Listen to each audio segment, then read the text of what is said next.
pessoal, eu sou Edward Henry e hoje estarei lendo o capítulo 5 do Ladrão de Raios, que foi o capítulo que a gente parou, né? Na verdade a gente terminou o 4 e vamos pro 5 agora, então. Eu tô com esse casaco porque tá muito frio aqui na minha cidade. Então, eu não sei quando esse vídeo vai pro ar, mas se tiver frio, pega um casaquinho, faz um chá ou um cobertor, né? E aproveite o vídeo. Relaxe, relaxe. E não tem problema se você dormir, porque esse é o intuito do vídeo. Se esse é o primeiro vídeo que você está assistindo aqui no canal, eu recomendo que você coloque fones de ouvido para me entender melhor.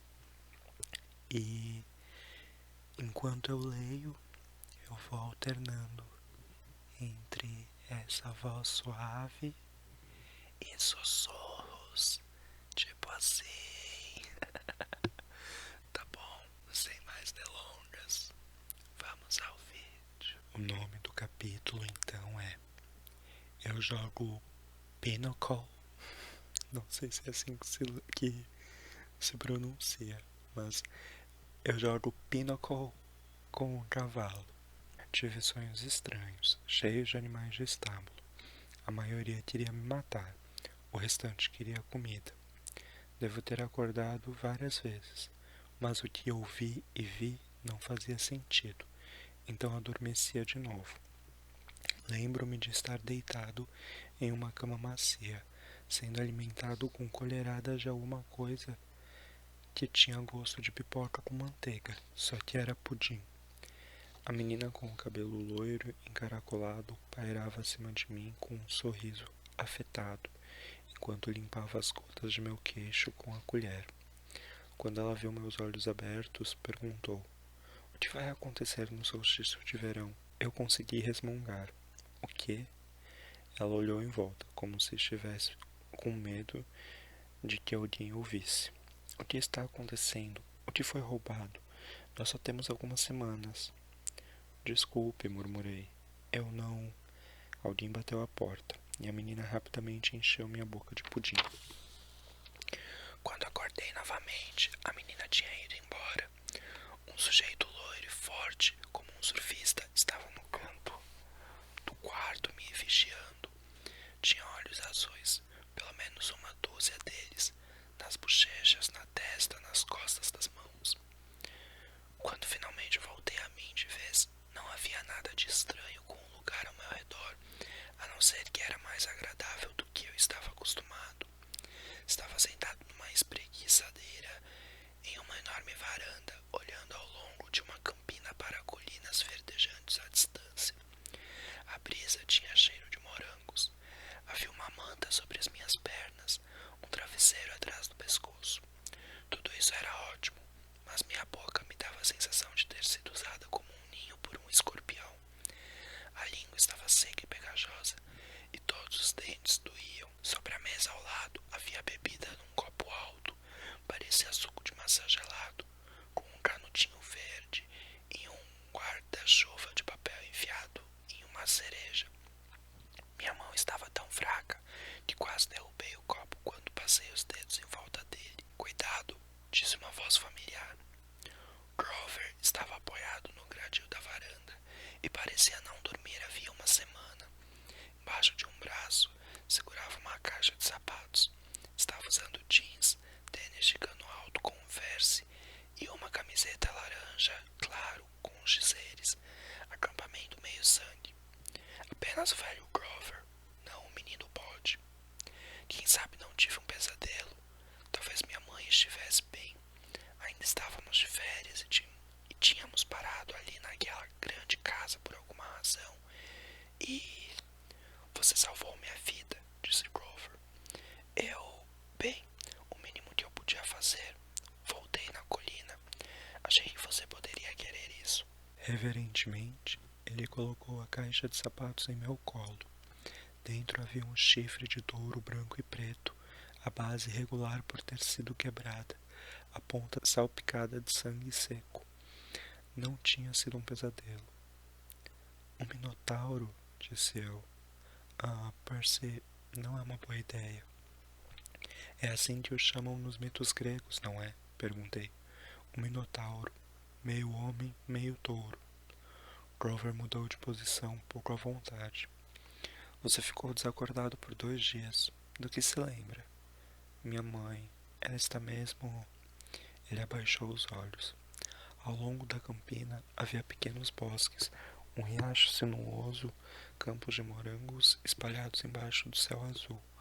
O vale era cercado por colinas ondulantes, e a mais alta, bem na nossa frente, era a que tinha um grande pinheiro no topo.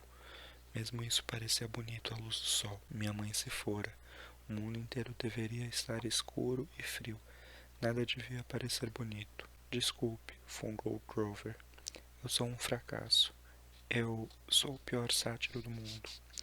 Ele gemeu, batendo o pé com tanta força que ele saiu. Quer dizer, o tênis Converse saiu. Dentro estava recheado de isopor, a não ser por um buraco em forma de casco. Oh, Styx, murmurou ele. Um trovão ecoou no céu claro. Enquanto ele lutava para pôr o casaco de volta no falso pé, pensei, bem, isso resolve as coisas. Grover era um sátiro. Podia apostar que, se raspasse o cabelo castanho cacheado, encontraria pequenos chifres em sua cabeça. Mas eu me senti infeliz demais para me importar com a existência de sátiros ou mesmo minotauros. O importante era que minha mãe realmente tinha sido espremida para o nada, dissolvida em luz amarela. Eu estava sozinho, um órfão, e teria que viver com Gabe cheiroso. Não, isso jamais iria acontecer. Preferia viver nas ruas, fingiria ter 17 anos e me alistaria no exército. Faria alguma coisa. Grover ainda estava fungando, o pobre garoto, pobre bode, ou sátiro, ou o que for. Parecia estar esperando levar um murro. Não foi sua culpa, disse eu. Foi sim, eu deveria protegê-lo. Minha mãe pediu para você me proteger. Não, mas é isso que eu faço. Sou um guardião. Pelo menos eu era. Mas por que? De repente senti uma vertigem. Minha visão rodando. Não se esforce demais, disse Grover. Aqui. Ele me ajudou a segurar o copo e eu levei o canudinho aos lábios. Recuei com o gosto porque estava esperando suco de maçã. Não tinha nada a ver com isso. Era gosto de biscoito com pedacinhos de chocolate. Biscoito líquido, e não qualquer biscoito. Os biscoitos azuis da minha mãe com pedacinhos de chocolate, amanteigados e quentes, o chocolate ainda derretendo. Ao beber aquilo, meu corpo inteiro se sentiu bem, aquecido e cheio de energia. Minha tristeza não foi embora, mas era como se minha mãe tivesse acabado de acariciar minha bochecha e me dar um biscoito, como costumava fazer quando eu era pequeno, e tivesse dito que tudo ia ficar bem. Antes de me dar conta, já tinha esvaziado o copo inteiro. Olhei para dentro dele e, com certeza, não era uma bebida quente, pois os cubos de gelo não tinham nem derretido. Estava bom? Perguntou Grover. Fiz que sim com a cabeça. Que gosto tinha? Ele pareceu tão suplicante que me senti culpado. Desculpe, deveria ter deixado você provar. Os olhos dele se arregalaram. Não, não foi isso que eu quis dizer. Eu só fiquei curioso. Biscoitos com pedacinhos de chocolate, disse eu. Os da minha mãe, feito em casa. Ele suspirou. E como se sente? Como se fosse capaz de jogar Nancy Bobofete a 100 metros de distância. Isso é bom, disse ele. Isso é bom. Não acho que você deva se arriscar a tomar mais disso aí. O que quer dizer? Ele pegou o meu copo com cautela, como se fosse dinamite, e o colocou de volta na mesa. Vamos, Kiron e o Sr. D estão esperando. A varanda circundava toda a casa da fazenda. Senti as pernas trêmulas tentando andar toda aquela distância. Grover se ofereceu para carregar o chifre do Minotauro, mas eu me agarrei a ele. Tinha pago um preço alto por aquele souvenir. Não iria largá-lo. Quando demos a volta até o lado oposto da casa, parei para recuperar o fôlego. Devíamos estar na costa norte de Long Island, porque daquele lado da casa o vale seguia até a água, que cintilava a cerca de 1 quilômetro de distância. Entre a casa e lá, eu simplesmente não consegui processar tudo o que estava vindo. A paisagem era pontilhada de construções que lembravam a arquitetura grega antiga. Um pavilhão a céu aberto, um anfiteatro, uma arena circular, só que pareciam novos em folha. As colunas de mármore branco reluzindo ao sol, uma quadra de areia próxima, uma dúzia de crianças e sátiros em idade escolar jogavam voleibol.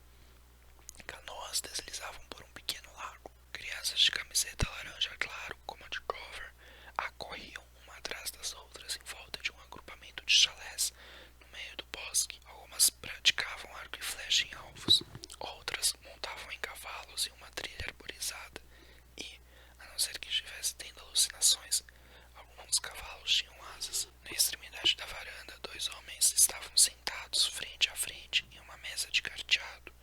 A menina de cabelos loiros que me alimentara com colheradas de pudim com sabor de pipoca estava apoiada no gradil da varanda, ao lado deles.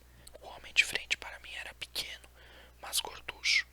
Tinha nariz vermelho, grandes olhos chorosos e cabelo cacheado, tão preto que era quase roxo. Parecia uma daquelas pinturas de anjos bebês, como se chamam mesmo? Surubins? Não, querubins. É isso. Ele parecia um querubim que chegou à meia-idade em um acampamento de trailers. Usava uma camisa havaiana com estampa de tigre e teria engajado perfeitamente em uma das rodas de pôquer de Gabe. Só que eu tive a sensação de que esse cara poderia ter ganhado até do meu padrasto. Aquele é o Sr. D, murmurou Grover para mim. Ele é o diretor do acampamento. Seja educado. A menina é Annabeth Chase. Ela é só uma campista, mas está aqui há mais tempo que quase todo mundo. E você já conhece Kiron? Ele apontou para o cara que estava de costas para mim. Primeiro, percebi que ele estava sentado em uma cadeira de rodas. Depois reconheci o casaco de tweed, o cabelo castanho ralo, a barba desalinhada. Sr. Brunner! Exclamei. O professor de latim voltou-se e sorriu para mim. Os olhos estavam com aquele brilho travesso de quando ele fazia uma prova surpresa e todas as respostas da múltipla escolha eram B. Ah, bom, Percy, disse ele. Agora já temos 4 para o Pinnacle. Ele me ofereceu uma cadeira à direita do Sr. D, que olhou para mim com os olhos injetados e soltou um grande suspiro. Ah, suponho que devo dizer isso. Bem-vindo ao acampamento meio-sangue. Pronto. Agora não espere que eu esteja contente em vê-lo. Ah, obrigado. Logo me afastei um pouco dele, porque se havia uma coisa que eu tinha aprendido convivendo com Gabe, era reconhecer quando um adulto andou tomando umas e outras. Se o Sr. D era um abstêmio, eu era um sátiro. Annabeth, o Sr. Brunner chamou a menina loira. Ela avançou e o Sr. Brunner nos apresentou. Essa mocinha cuidou de você até que ficasse bom, Percy. Annabeth, minha querida, por que não vai verificar o beliche de Percy? Vamos instalá-lo no chalé 11 por enquanto. Annabeth disse. Claro, Kiron. Ela provavelmente tinha a minha idade, talvez fosse uns 5 centímetros mais alta, e tinha a aparência muitíssimo mais atlética. Com seu bronzeado intenso e o cabelo loiro cacheado, era quase exatamente como eu imaginava uma típica menina da Califórnia, a não ser pelos olhos que arruinavam essa imagem. Eram surpreendentemente cinzentos, como nuvens de tempestade, bonitos, mas também intimidadores, como se ela estivesse analisando o melhor modo de me derrubar em uma luta. Ela deu uma olhada para o chifre de Minotauro em minhas mãos. Então, de novo para mim, imaginei que fosse dizer, você matou um Minotauro, ou, uau, você é tão assustador, ou algo do tipo. Em vez disso, ela disse, você baba quando está dormindo. Depois saiu correndo pelo gramado, os cabelos loiros esvoaçando atrás dela. Então, disse, ansioso por mudar de assunto, o senhor trabalha aqui, Sr. Brunner? Brunner, não, disse o Sr. Brunner. Lamento, era um pseudônimo. Você pode me chamar de Kiron. Combinado, totalmente confuso. Olhei para o diretor. E Sr. D significa alguma coisa? O Sr. D parou de embaralhar as cartas. Olhou para mim como se eu tivesse acabado de arrotar alto. Rapazinho, os nomes são coisas poderosas. Você simplesmente não pode sair por aí os usando sem motivo. Ah, certo, desculpe. Devo dizer, Percy, interrompeu Kiron Brunner, que estou contente em vê-lo com vida. Já faz um bom tempo desde que fiz um atendimento domiciliar a um campista em potencial. Detestaria pensar que tinha perdido meu tempo. Atendimento domiciliar. O ano que passei na Academia Yancey para instruí-lo. Temos sátiros de prontidão na maioria das escolas, é claro, mas Grover me alertou assim que o conheceu. Ele sentiu que você era especial, então decidi ir lá. Convenci outro professor de latim a tirar uma licença. Tentei me lembrar do começo do ano escolar. Parecia tanto tempo atrás, mas eu tinha uma vaga lembrança de outro professor de latim na minha primeira semana em Yancey. Então, sem explicação, ele desapareceu. E o Sr. Brunner assumiu a turma. Você foi a Yancey só para me ensinar? Perguntei. Kiron assentiu. Honestamente, de início eu não tinha muita certeza a seu respeito. Contatamos sua mãe. Informamos que estávamos de olho em você, para o caso de estar pronto para o acampamento meio-sangue. Mas você ainda tinha muito a aprender. Não obstante, chegou aqui vivo, e esse é sempre o primeiro teste.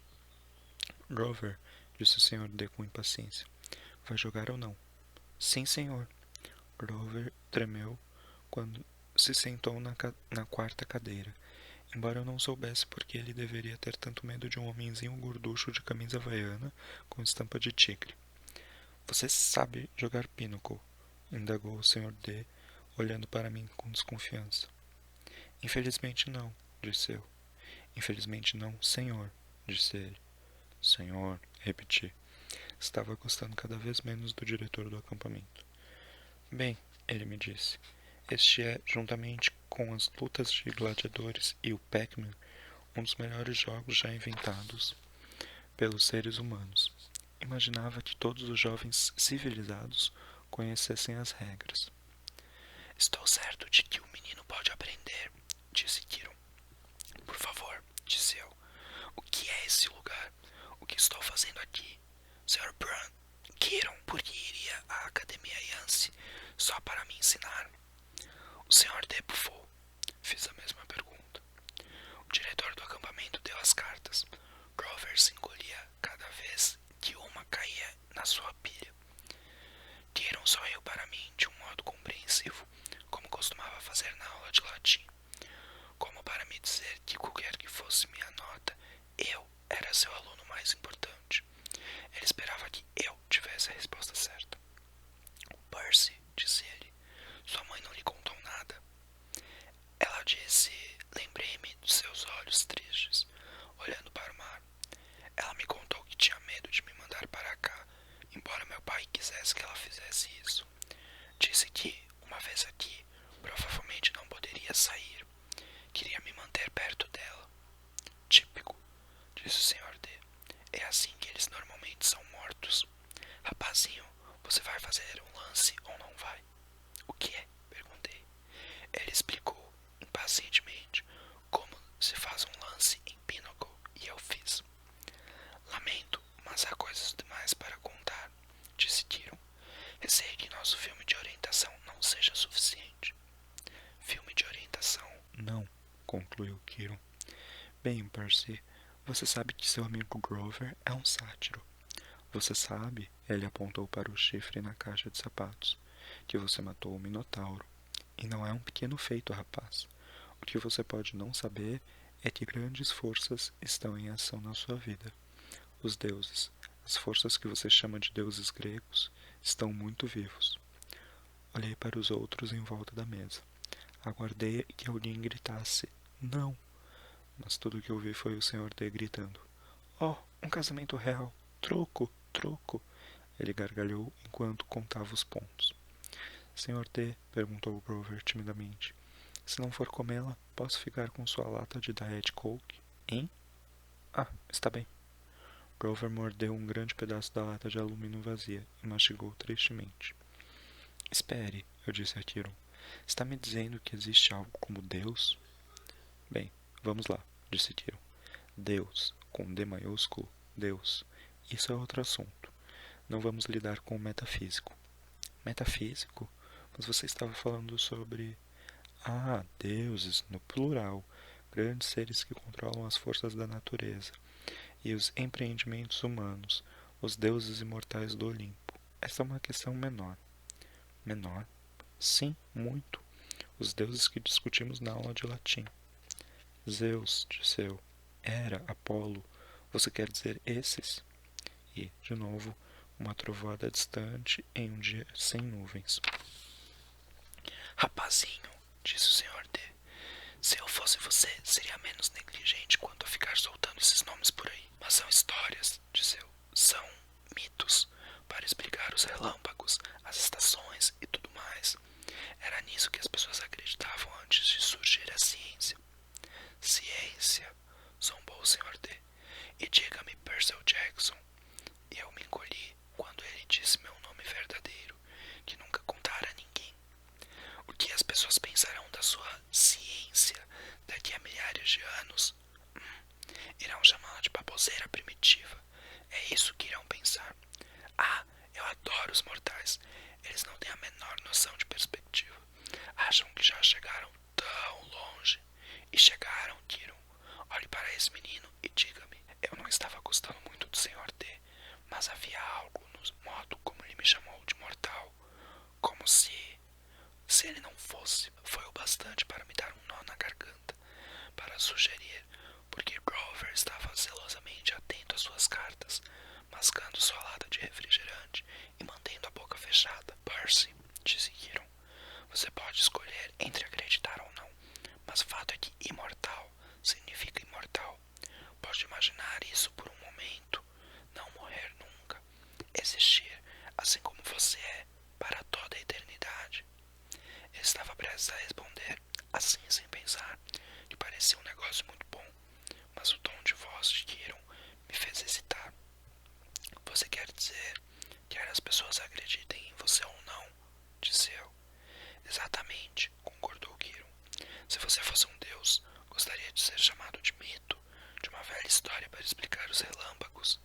E se eu contasse a você, Percival Jackson, que um dia as pessoas vão chamar você de mito, criado apenas para explicar como menininhos podem sobreviver à perda de suas mães? Meu coração disparou.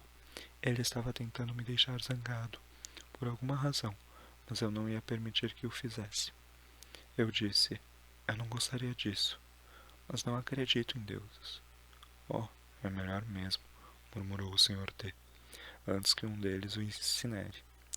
Grover disse, por favor, senhor, ele acaba de perder a mãe, está em estado de choque. Uma sorte também, resmungou o Sr. D, jogando uma carta. Ruim mesmo é estar confinado a esse trabalho deprimente, com meninos que nem mesmo têm fé. Ele acenou e uma taça apareceu sobre a mesa, como se a luz do sol tivesse momentaneamente se curvado e transformando o ar em vidro.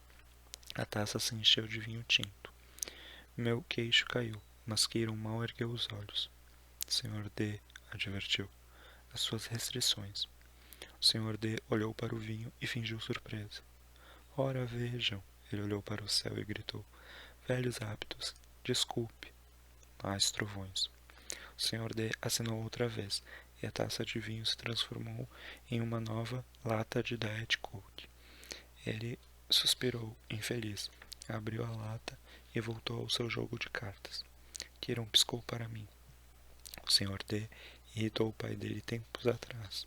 Sentiu-se atraído por uma ninfa dos bosques que tinha sido declarada inacessível. Uma ninfa dos bosques, repeti, ainda olhando para a Diet Coke como se tivesse vindo do cosmos. Sim, confessou o Sr. D. O pai adora me castigar. Na primeira vez, proibição. Horrível. 10 anos absolutamente terríveis. Na segunda vez, bem, ela era mesmo linda. Não consegui ficar longe. Na segunda vez, ele me mandou para cá, colina meio sangue, acampamento de verão para moleques como você. Seja uma influência melhor, ele me disse. Trabalhe com os jovens em vez de arrasar com eles. Ah, que injustiça. O Sr. D parecia ter 6 anos de idade, como uma criancinha fazendo pirraça. E, gaguejei, o seu pai é... de Mortalis Quiron, disse o Sr. D. Pensei que você tinha ensinado o básico a esse menino. Meu pai é Zeus, é claro. Repassei os nomes começados com um D da mitologia grega. Vinho, a pele de um tigre, os sátiros que pareciam estar todos trabalhando aqui, o modo como Grover se engolia de medo, como se o Sr. D fosse seu senhor. Você é Dioniso, disse eu, o deus do vinho. O Sr. D virou os olhos. Como eles dizem hoje em dia, Grover, as crianças dizem, fala sério. Sim, Sr. D.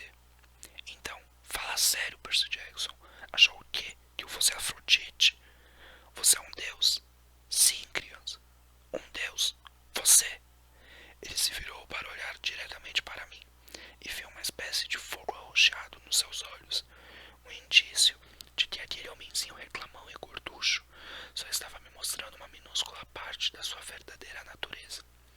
Tive visões de vinhas estrangulando descrentes até a morte, guerreiros bêbados insanos com o entusiasmo da batalha, marinheiros gritando enquanto suas mãos se transformavam em nadadeiras, os rostos se alongando em focinhos de golfinho.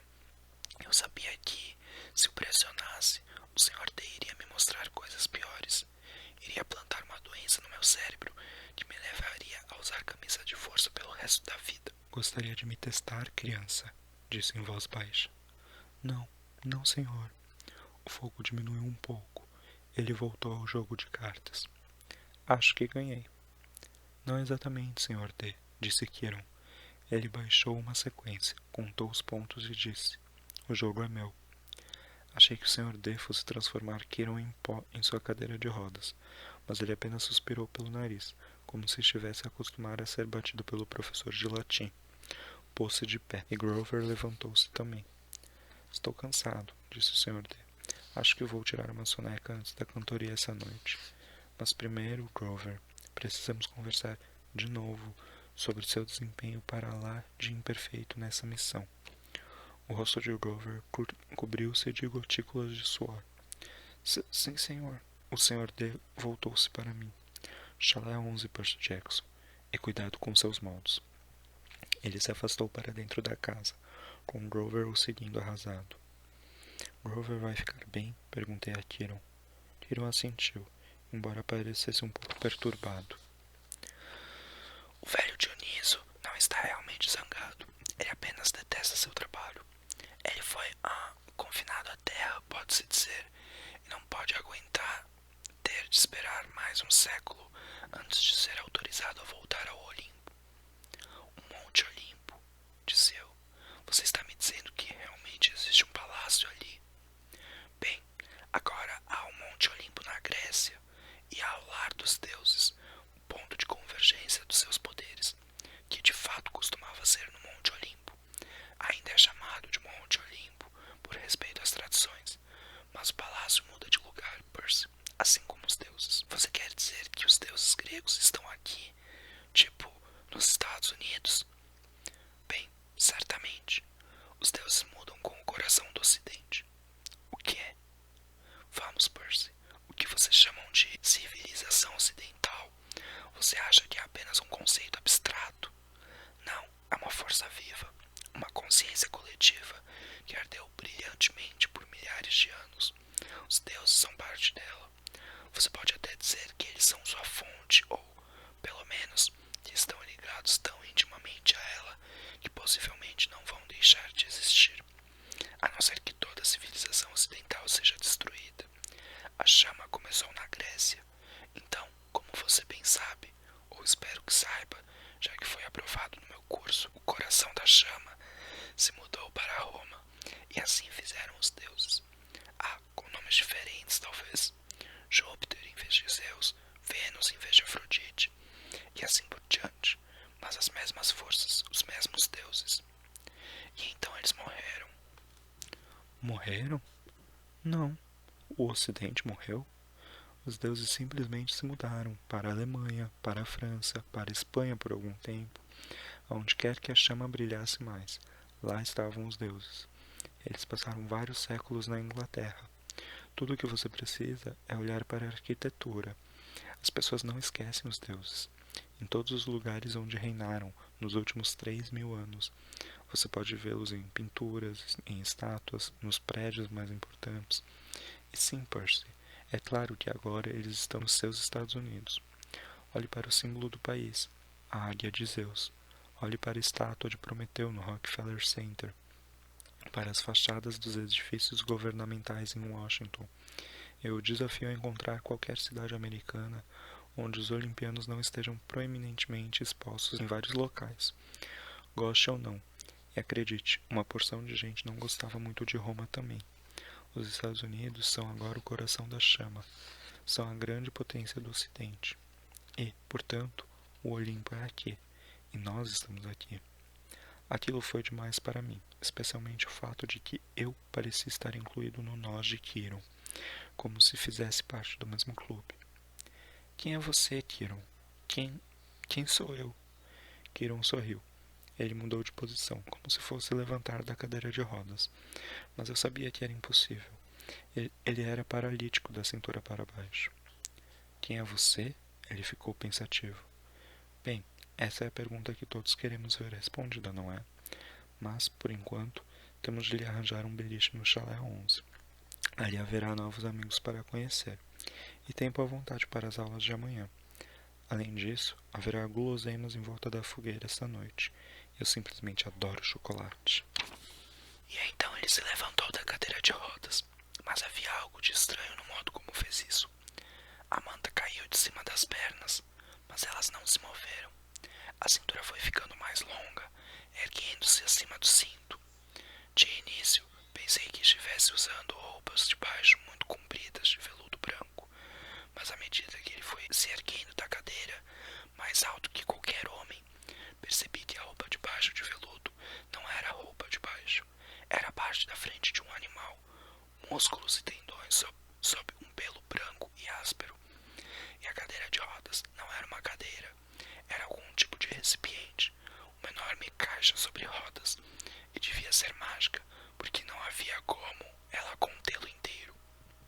Uma perna saiu, comprida e com o joelho saliente, com um grande casco polido. Depois outra perna dianteira, depois a parte traseira, e depois a caixa ficou vazia. Nada além de uma casca de metal com um par de pernas humanas acoplado. Olhei para o cavalo que acabara de pular da cadeira de rodas, um enorme corcel branco. Mas, onde devia estar seu pescoço, estava a parte de cima do corpo do meu professor de latim, suavemente enxertada no tronco do cavalo. Que alívio, disse o centauro. Fiquei tanto tempo confinado lá dentro que minhas juntas adormeceram. Agora venha, Percy Jackson. Vamos conhecer os outros campistas. Bom, pessoal, esse foi o vídeo de hoje. Eu espero que vocês tenham gostado, que vocês tenham relaxado e que vocês tenham uma ótima noite de sono, com sonhos agradáveis, relaxantes.